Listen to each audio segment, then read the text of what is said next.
Systemverilog structure for design coding. In programming, arrays, structures, and classes are different ways to address and manage a number of variables under a single name. Systemverilog supports all of them, and out of these, classes are not synthesizable. In this session, you will learn about how to use structures in design coding to make the code more readable and maintainable.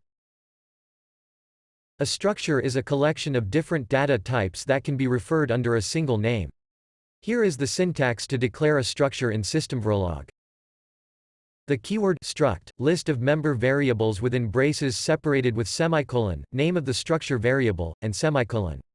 As you have learned in the previous session, you can define a structure definition as typedef, and use it to declare the structure type variable in the program. This is the common usage model of structures and enums. Here is an example of declaring a variable as a structure without using the typedef.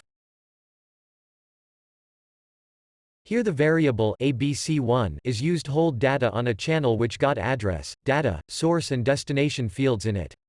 By declaring it as a structure, you can address the different members of the channel using the single variable name ABC1.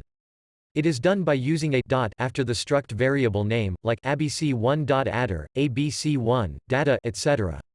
The convenience of using a structure will be more visible when the channel got many fields and channel data is used in many modules in the program.